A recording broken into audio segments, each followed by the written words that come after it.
and welcome to Emma's Life in Norfolk. This is the channel where I talk about my life in Norfolk, I talk about my garden projects and what I'm getting up to, and I share other parts of my life in a bit more detail than what I might do on my other channel. So I hope you're all well. I'm getting closer and closer to 1,000 subscribers, so thank you very much for those of you that are following my journey. The first few clips show what I'm doing in this video. Now you'll be very pleased to know that my veranda has been finished. Hooray! It's now got a full roof on, and the very last thing that we needed to do was move the vine. So you'll see me clearing out an area where I plan to move it to. Initially I was going to put it by the other post, and then I realised actually when the vine really starts growing a lot, when it gets spring, it kind of goes a bit crazy. It would be in the walkway, so I decided it'd be better to put it over the other side. This was not an easy job. I thought there was going to be a much quicker task than what it turned out to be. So where you can see I'm digging, all the ground there is very dry. It's not very good quality soil. I don't know if any of you have ever had any ferns. It's had ferns grow over many years. So in the end I had to literally pull off the top part of the soil in order to dig a hole. So I did manage to dig a hole, but it took quite some time. And then you'll see me digging up the vine. Now I kind of started thinking, oh, I'll be able to just move the stones and I'll just be able to dig and lever it. It was much harder and took a lot longer than what I had envisaged. But the big thing to remember is, for those of you that have been following me for a few months, you'll remember my videos when I took cuttings of my vines. Now in springtime is the best time to take cuttings. I took lots of cuttings. All of them have grown. So if my transfer of the original vine, which must have been put in about the 1930s, 1940s, I'll be able to put in one of my cuttings. So you can see I'm going to show you a little garden tour just as an update later in the video, but I just want to show you where we got with painting the house. So all the back of the paint is painted where the doorway is. There's still more to do on the left hand side, but we can do that later. We just wanted to do everything in front of the veranda, because once the veranda's up, it's going to be much harder to ever paint the house again. And then also the veranda just had one part of the roof up. And then over the course of the weekend, my husband and my mum's partner managed to do the whole of the roof. So I'm so pleased with how it's looking, and I've already got washing out underneath the veranda, so I'm already making use of it. So you can see the vine, even though the vine hasn't been watered much, obviously at this point it still can get rainwater on it, but it's just gone crazy. So my first job that I wanted to do was cut the vine right back. And once it's cut right back, I could then start seeing where the roots were going. So I wanted to take all the shingle off the top and then start digging down. I very soon realised that it was not going to be moving anywhere anytime soon. Sometimes vines will have like quite a big sort of tap root, so to speak, I think that's the word, that goes right down. This one had a root that went down and then went over to the right and then under all the other slabs. So you'll see it really was quite a big thing to move, and really did take some time. Got a few different plans here in this area that you can see. So on the right of the post, my husband's going to put a water butt in, and he's going to get one of those water butts that has plants in, so it's like they water and the whole system waters itself. So we thought that would be quite good for herbs, because it's quite close to the house. Put all the herbs in, the herbs will be watered, and also I'll be able to catch a lot more water, which is always good. Can never have enough water in the garden. This whole bed I'm going to change, because the fern and some of the other plants have just been allowed to kind of take over. So there's quite a lot that I want to do here. And I used the fork to lever up the roots of the fern. Oh, it took absolutely ages. It was so thick. and I lost quite a lot of the soil as a result, really, because it was just like lumps and lumps of very, very old, well-established fern roots, which had just really become matted, and you couldn't do anything with the soil. Even when I like shook it to try and get some of the soil out, it was so matted, and the soil really is not very good quality. But vines don't seem to be bothered by dry soil and not very good quality soil. That might be because my vine's been there for so long, so the root goes so deep. It never gets particularly thirsty, who knows. But it's got two chances, hasn't it? Hopefully that will work. Hopefully it will move over and be successful. But if not, like I said earlier, I've got some of my cuttings that I can put in the place. So you can see, once I cut that back, it looked quite small. I started by taking all the shingle off the top, and then I started digging down and trying to trace the roots. There was a borage plant which had grown all around the vine. There was also loads of ivy. So there was lots to kind of be cleared out before I could even start, but I just couldn't get it to be levered. It was just not going anywhere. I've got a few thoughts also on that section against the wall. Now, on my other channel, somebody said to me about having my washing machine out here under the veranda. Now, that's possible, but the problem is you would need to have the washing machine in another case, and you would need to have all the pipes very carefully protected because of our winters. It gets so cold, so it's the thought about going outside in order to get my washing, and whether all the pipes would get frozen.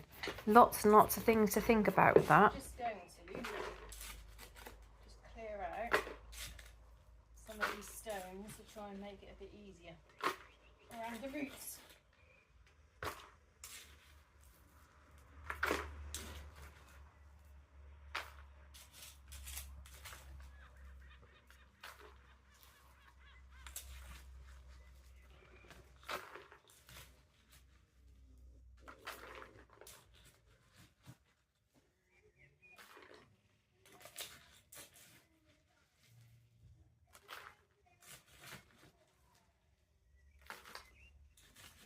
Don't think I'm going to get it done today.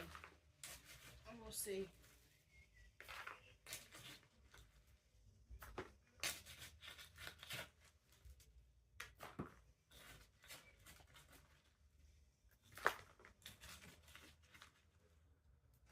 We need a bigger shovel, really. This little tiny one.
So I'm trying to dig around this to get all of the stones out, so I can then dig it out a little bit easier.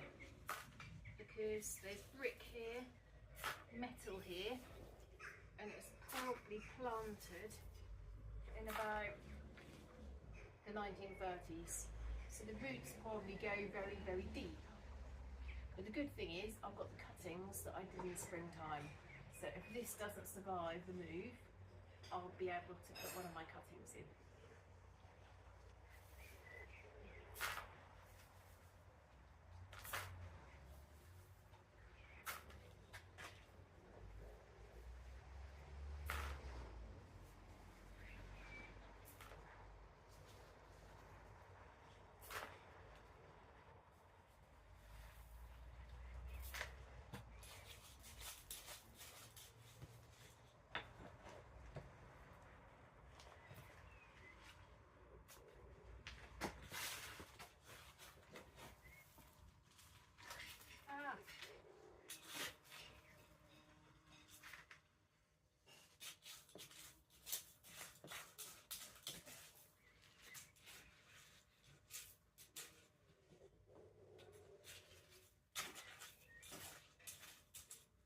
Another go with the fork.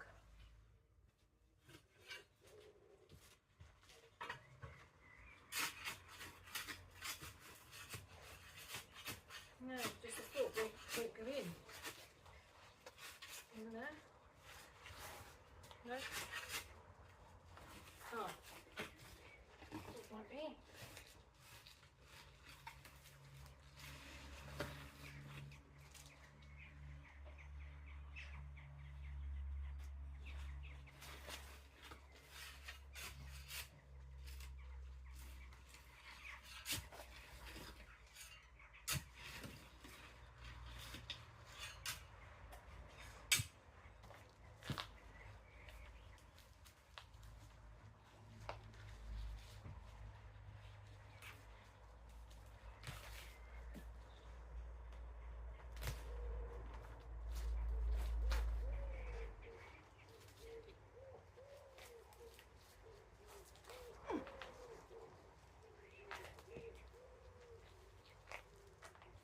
Goodness me. And the thing is, I can't leave with the fork on there because I might damage patio.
All of that is ivy. Goodness.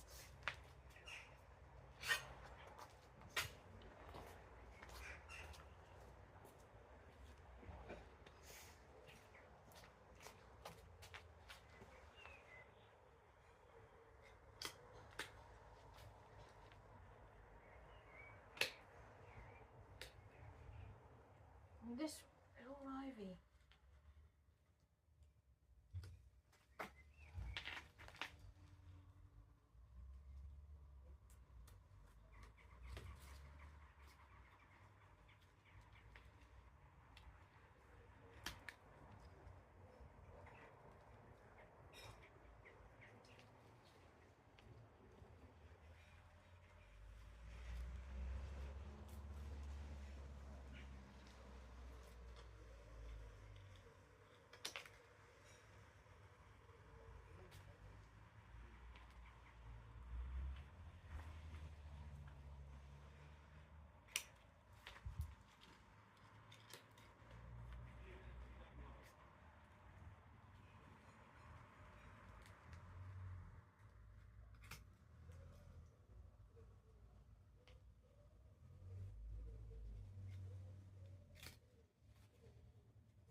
So you can see how long things take to do. It really takes quite some time.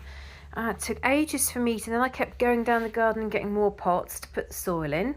I really probably needed to get my wheelbarrow, it took so long. I think I just underestimated how deep the root would be. Really, really deep. And I will update you on whether it takes. I said to my husband, we should have really moved it in the springtime when you get rapid growth for vines, but it is still growing well, as you saw with all the bits that I cut off. But it might just be too much for the plant to take, because not only have I chopped it a lot, I've cut so many of the branches off, I also, and you'll see right at the end of the video how I managed to get it out, I don't think it's going to survive. So I was then telling you, wasn't I, about that little strip next to the wall, just behind where I am.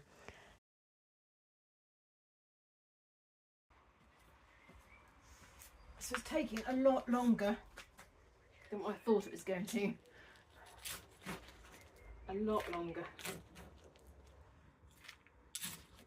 I could probably get a slightly bigger shovel really, but I also don't want to damage the roots.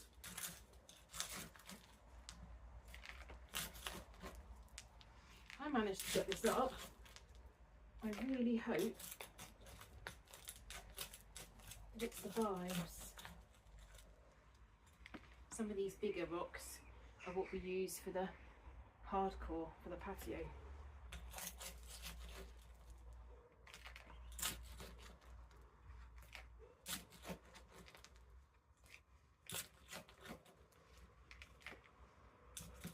I'm going to go need to get another.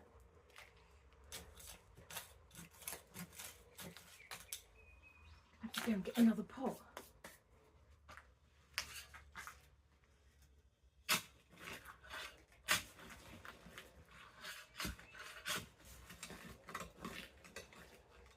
I think that might have a tap root. I'm wondering.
So my thoughts with that section at the back is I need to explore in a bit more detail as to whether I could sort out plumbing, but I'm not sure how I'd go about doing that in this sort of our British winters can be really, really cold.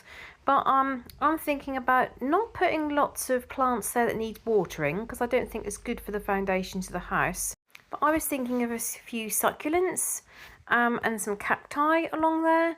And actually the lady that used to live here, she did that. She had some like old pipes that she used to stand and put them in the top. So I thought I could do that. And things that won't require that much by way of watering, they like warm weather, etc. On the left hand side you can see some greenery, and that's where I put some dahlias. But I don't think I'll put a lot of plants there because now most of that is under cover. And you can see the area that's under cover because we had a lot of rainfall. And you can see part of the patio is really, really soaking wet, and the rest of it is dry. Although because we're having quite warm weather, that did dry out quite quickly. So you can see at this point the hole is getting a lot bigger. I've now got, what, 6 buckets full of soil and kind of larger pieces of rock and stone and shingle. And then at this point, I start realising how thick the root is. And the root goes underneath the other patio slabs. So I realise at that point, I can kind of lever it to a degree, but I really need to do something about that really, really big root. And so my husband got a saw, and I sawed part of the root. It's quite a thick root. I'd say about 6 centimetres diameter, probably, maybe a bit bigger. So I don't quite know what will happen, because my husband's going to put then the spare patio slab he's going to put on top. But I'm not sure. Hopefully that won't start growing. I don't think it will start growing, because there'll be no light, will there, once the patio slab is on the top. So it took quite a long time. I'd already been to the gym this day, so I was feeling quite tired at this point. But managed to saw it through, and then I move it over to the other side, only to then realise that actually the hole that I've dug is not deep enough. So my husband digs a little bit more. I then dig a little bit more, and it's just about the right size to go in the hole.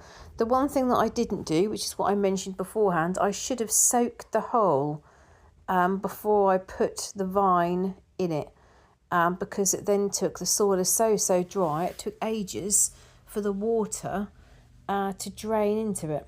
So then I put some soil around it to stop the runoff. That's the main thing. What you really want to avoid is just watering plants that just sits on the surface or just runs away. You need to really get the water to penetrate the soil and go down by the roots. So you can see on the video there, I'm sawing, and I don't know. What do you all think? Please write in the comments if you think I've got any hope of saving this. There's really not much root on that at all. So we'll see. I would love to, because as I said, it's decades old, but who knows. When the next door neighbour had the extension there that you can see, that white wall, there was a vine on the other side. But the neighbour that moved away, who was a bit difficult, she claimed that this neighbour killed the vine with the extension to the house, implying that if you cut through the major roots, the plant won't grow. So I'll see. It's not long until we go away on holiday, so I'll see what happens. If we come back and the leaves are all gone crispy brown and it looks like it's dead, I shall dig it up, put it in the brown bin, and put one of my my cuttings, still all from the same plant, which is what I feel really pleased with. I'm so glad that those cuttings got taken.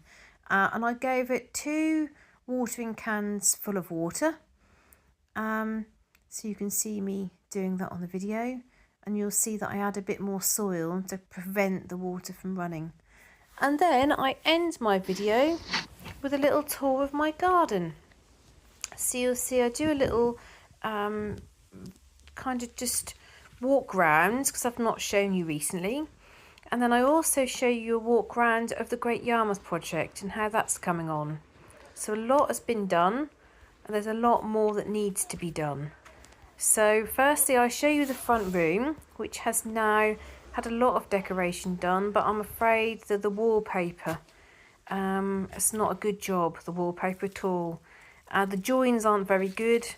The decorators managed to put a big pencil line across the paper, and there are several holes in the paper, which is very disappointing. You'll also see, I go all the way around the house, you'll see the wallpaper has all come off in the dining room, so the wall is being prepared. Me and my husband are doing the painting in the pantry and the little toilet, so you'll see us do that. We're part way done with that. So just before we get to that, you'll see that how my plants are getting on. So the beans, we had our first beans off the bean plants for dinner. My daughter ate quite a few raw before they even got to the plate, but I don't mind too much about that. And we also dug up some potatoes, which was nice. I looked at the potatoes and thought, I don't really remember seeing all of them flower. I saw some of them flower, but not all of them. The tops of the potatoes were lovely. And it's kind of, you know, a bit of a story that they say that if the tops of the potatoes are lovely, underneath aren't. In other words, you don't get many, but we dug up some potatoes for dinner and they were really nice.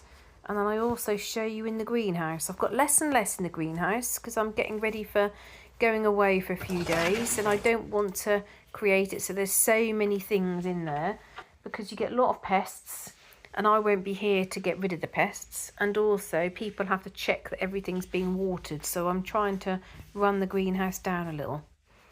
And then you can see what I was saying about the project. So you can see I show you the wallpaper. I really like the look of the wallpaper. I think that looks very nice.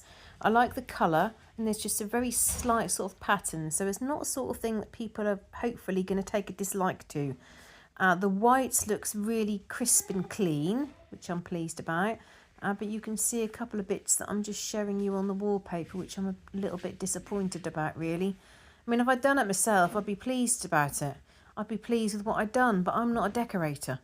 When you pay for someone to decorate for you, you don't expect to have holes to see the bits which were left there from. You can see sections of the old wallpaper, which I do think is disappointing. And you'll see the wall here, which has been stripped, ready for wallpapering. So that's nearly ready. And then you see in the kitchen, there's a few things in the kitchen that needs to be done.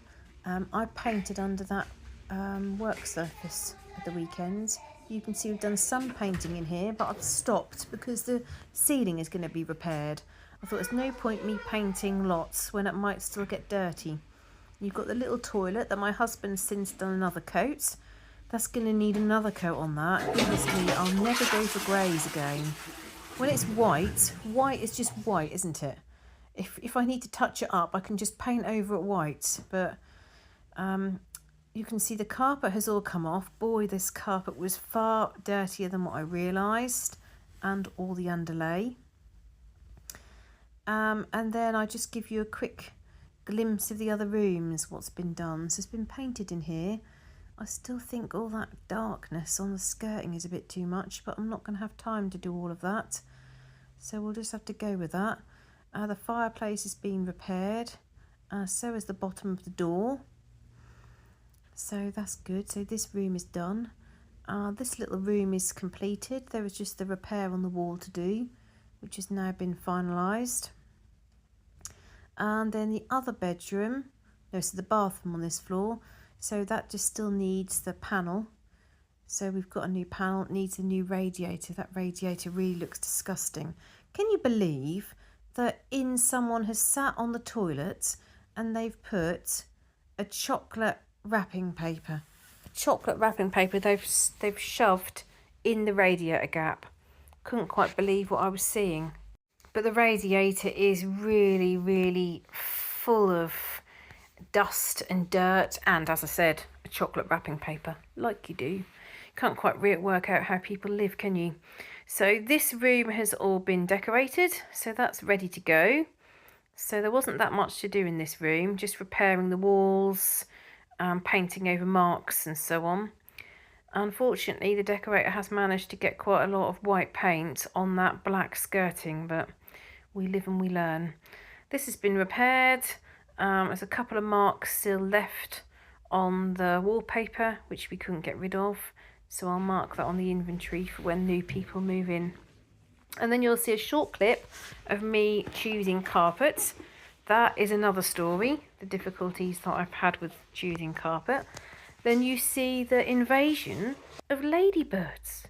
In Yarmouth, they had massive, massive swarms and swarms everywhere of ladybirds, which you can imagine is lovely in your hair and down your top and on your arms. And then I finish with a little clip of Norwich Arcade, and we've got the lovely safari animals. So thank you for watching my video. I hope you enjoyed it. Please add in the comments your thoughts and your ideas, and I will see you next time. Bye bye.